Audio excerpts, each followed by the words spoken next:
Hey guys, today we're going to be making a braid, and this hairstyle could be used for Christmas time, but it doesn't necessarily have to be. It could really be an any day hairstyle as well.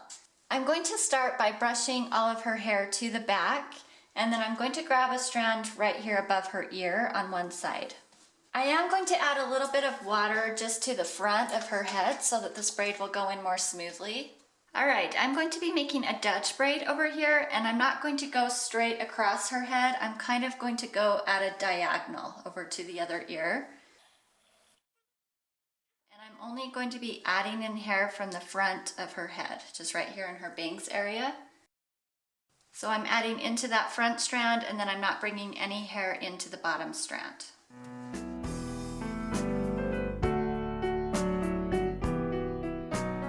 Before I go too far with this braid, I'm just going to come back and stretch these strands out so that it doesn't get too tight. And then we'll come back when we're done and stretch it out even more, but I just want to get those started.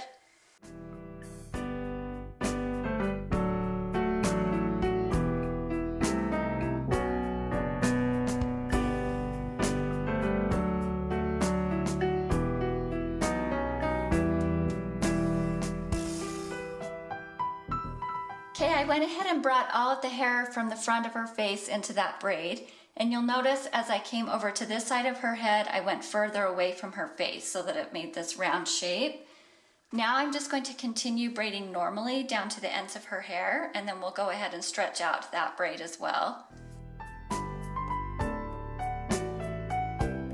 If you're working with layered hair, you're probably going to have some pieces popping out here at the bottom. Just don't worry about that, it's going to be tucked up underneath. Now we're going to take the end of this braid and form it into a circular shape so that it kind of looks like a wreath here on the side of her head. Depending on the length of hair you're working with, it's going to come out a little bit differently.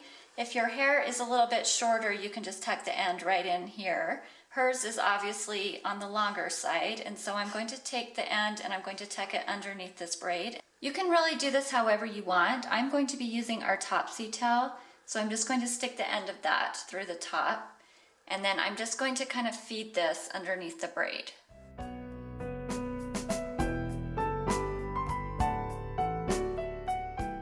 Before you finish with this end, you'll just want to make sure that this is sitting in the circular shape that you're wanting. You can push it down or pull it tight, whatever you need to do.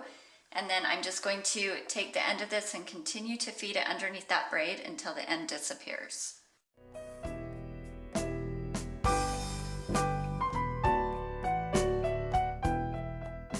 For the finishing touch, we're just going to add some little jewels that we got at Sally Beauty Supply. So we were obviously going for more of a grown-up, loose, messy type of a look. If you're wanting your braid to look neater and tighter, I would suggest using hair product or working with wet hair, and then don't stretch the edges of the braid out like we did. But that is the finished hairstyle. We will see you guys next week.